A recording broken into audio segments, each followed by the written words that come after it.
this is difficult to actually show you because you got to be quick. See, the longer you dilly-dally, the more pressure your opponents are going to apply to you. That's number one. So I'm not saying go and rush your passes, but I'm saying whatever decision you make it quicker. It's like here, when I'm doing that 1-2, I know already that I'm going to pass the ball backwards because you have to be, look, although this game is slower, the chaining has to be quicker because of pressure. So like, if you're waiting like here and you're dilly-dallying and you're not good with the ball, you're going to lose the ball and concede. So if you're not comfortable, you're going to struggle. So one thing you can do is, my favorite one is the Edison long ball. At least that way you clear the ball, but you could trigger, for example, your fullback to make that run, then you can make the pass. So like here, like I'm going to chain a player, right? So one of my favorite things to do simple, like is 1-2s. So if you want to break to the edge, that you see I'm bringing that defender away, that's giving me more time on the ball. And then from here, I can decide what I want to do. You see, now I've got to throw in higher up the pitch. I can just do a quick pass because there's no offsides. Then I can break the defensive line. And again, I can do an L1 trigger, wait for that player to overlap, then time to perfection, then make the pass, and hopefully go for the near post goal. So you see, whatever decision you do make, you got to make them quick. And 1-2s are the key to everything. People keep saying, oh, Neil, but I'm doing 1-2s. You always say it, but are you really?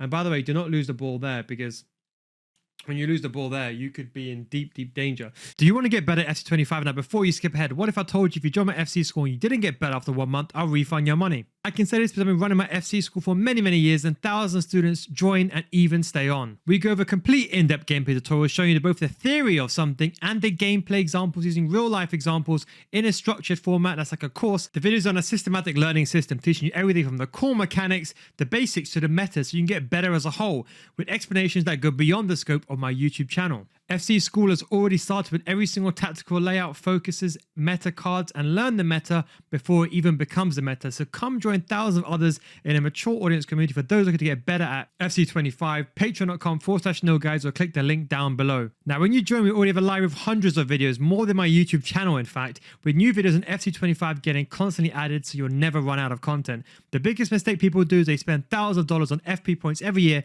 thinking this will make them better, but it won't. But now it's time for you to make that change. Don't forget, if you don't get better after 1 month, just send me a message and I'll refund your money. That's the Neil Guides guarantee. Links down below in the description, patreon.com/Neil Guides. So that's what I'm trying to say. Don't rush when you're building up because if my opponent loses the ball, and this is the key point not to lose the ball. Look, even at this point, look at my opponent's defense. They're out of position. You see that?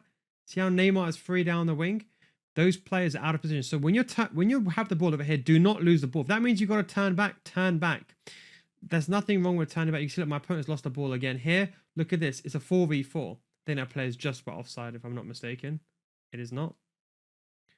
And you can see like how it almost got past there. So do not lose the ball in this situation here. Really, really do not. Stay on the wing areas. If you're playing a narrow formation, you may want to change to a wider formation. Or you could use your fullbacks to provide width. Now, my second tip is player lock, okay? Let's say you have the ball. And let's say you're really struggling, right? Now, this should not be redone in your defense area. Let's say, I don't know, you got no one to pass the ball to, right? So like here, as I said, the L1 triangle example, I can use the ball with Batcher. That's a bad pass, but the ball was kind of in the air with Edison. That's an example of what you can do. Let's say player lock. So you press the L3 and R3 button and you send your player into free form. Now, this is actually very, very important because let's say, for example, you're attacking and you see the player and he's got no options. I can see on the radar, I'm moving that player into that position. So player locks can be used very wisely from attacking. So as long as you use the 1-2s to build up to get to the halfway line, then you can use the 1-2. So let's say, for example, like here, I'm expecting a finesse shot, about to move the goalkeeper there. Again, don't focus on his gameplay. We're not trying to win this game or defend here. I'm just trying to get the ball back here so I can show you quickly. But you can see like here, I've got all my 4 players on stay forward. And I get the ball here, then you see like here, I'm doing a player lock. And then I'm deciding the run I want to do, waiting. Then I go for that pass there, a bit unlucky with a body check. But you can see I can get the ball exactly where I want the ball to go. So that way you don't have to rely on the game for you. So like here, I got the ball with Patry. I know, but you see also, the longer you take also with that, you see that the longer you take, the more in trouble you can be. So you got to be quick. You see like here, ball's already past the ball. You see that? We've already got that. Foden. I'm gonna wait. Gonna pretend to go inwards. And let's see that my player's moving that player forward. That player is now applying teammate contain. That gives me the space. And then with Foden, I can do whatever I want to. So you can see it's also how your opponent reacts. Because they're going to then, the more you do it, they're going to be like, oh, that's what my opponent's doing. Let me now react to the ball carrier. So we're going to show another example here. I'm going to use Son as a distraction just to bring this player in play. Then we're going to trigger that player going forward. Didn't do an L1 triangle, one of my favorite other things to do. Time was a bit wrong there. My opponent guessed it. That's completely fine. You can't get through every single time. Remember that.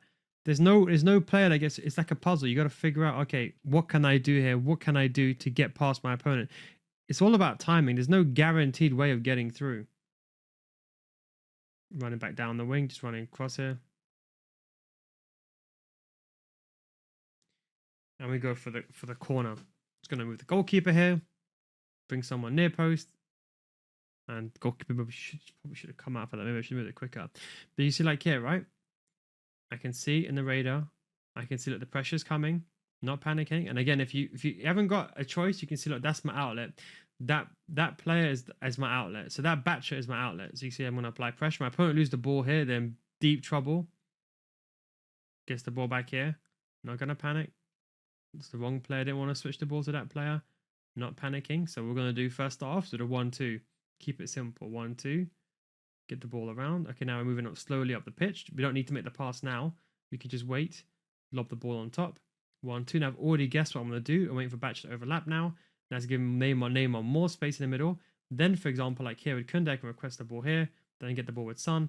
And then we're trying to go for the near post shot. Because we were thinking the goalkeeper was going to move, but the goalkeeper didn't. So you see, once you're more diligent in your time process and you know what you're going to do, it's a bit more easier to then change it. And then, for example, you can, whatever speed boost you want to do, or you want to use your technical dribbling or whatever you want to do after, you can do that. Whatever you want to do in the free form, that's completely fine. You know, as Guardiola would say, it's my job to get you into the final third. It's then the team's job to then score the chances. Kind of the same thing here. I just want you to get into those dangerous situations. There's no harm. You might have to recycle the ball, but you have to be able to know when to take pressure and how to take pressure as well. I'm waiting for this speed boost here. My opponent didn't do it.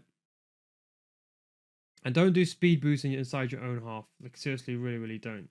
So you see, like here, keeping it simple, getting the ball, especially in a wing, like doing that 1-2. Now, even if my opponent is tracking that, opponent's not tracking that, so I can pass the ball. And that's a terrible ball from Neymar, 5-star weak foot. Should have made that pass. But I just wanted to show you just an example of, like, you know, the basics of, like, you know, how you're triggering a play. It's not just about, you know, what player is moving. And remember, this is I'm trying to talk about it, explain what I'm going to do, then do it, and then explain what I'm doing at the same time. It's very, very difficult to do this in the live gameplay example, but I just wanted to show you that when you're quicker, it's easier to maneuver the ball. I'm not saying you should rush your movements. I'm just saying you should just be quicker with the ball cycle. Another thing you can do is creative runs. Creative runs are also very, very useful as well. So I can make a player go there. I can make a player go back towards goal. Like Tonali, so if I was under pressure. So I'm really under pressure, I can say, Tonali, you go over there. That way I got a passing option to Tonali, worst case scenario. Then I can use a goalkeeper as a third player and create a triangle like that.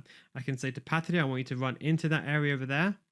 And also, it's the way, like, you know, if you're getting pressured, for example, like here, you can relieve pressure, but also you see I'm creating that gap. That defender's gone that way, so I've created that gap for Patri in the middle. But you see that player, the one that I'm facing, AI moved that player across. So these are just some combination things, and that's something that you shouldn't do. That's something that you shouldn't do. But do you see as an example of, like, how you can use it to move AI out the way?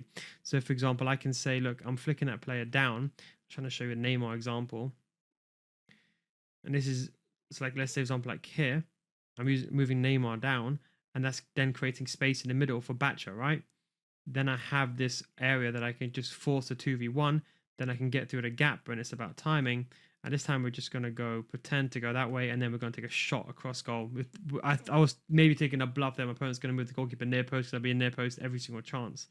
But you can just see that's an example of how you can manipulate your players to move them in other areas. Again, don't lose the ball. Except here, what my opponent's doing, do not do this. This is so risky, because if you lose the ball, you're in big trouble. Like even here, look, let's say I apply pressure manually here. Just ignore what you see on the controls for a second now.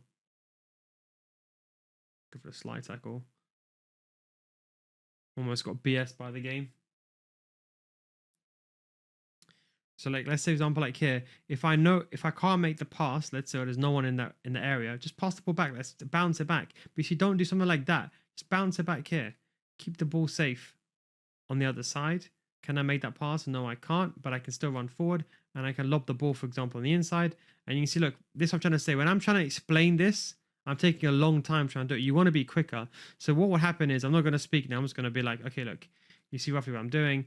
Then you can see like, can I see that gap? Can I see that gap? No, but I can, for example, lob the ball to this side. I got to head the ball straight away because someone's coming next to me. If I lost the ball, that's fine. I can defend here. I can recover that situation. Then I can go quick 1-2. I think that player might be offside. It's not. Quick 1-2 here. Then I got to be quick. I don't have time to tell you what I want to do, but you should be able to see it. Going to do a quick fakeroo.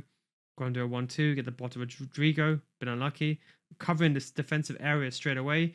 Covering that gap here, moving that right back, just pushing to apply a bit of pressure to scare my opponent, not overcommitting. I know that pass is going to come through. Van de Ven is quicker, so I'm switching along. Then I switch to the right back. Then I'm holding the right back at bay. Then I'm moving the defender inside. I'm waiting for the cutback. Just waiting. And then I defended the cutback, and unfortunately, I got a bit unlucky here with the way the gameplay. Probably should have cleared that ball there. But you can see, for example, that's how quick. So it's the training of what maybe the gameplay is slower, but you gotta think very, very quickly on what you want to do. And that's my opponent left. I don't blame them. And thanks for watching. Take it easy and hope this example helped. Catch you next time.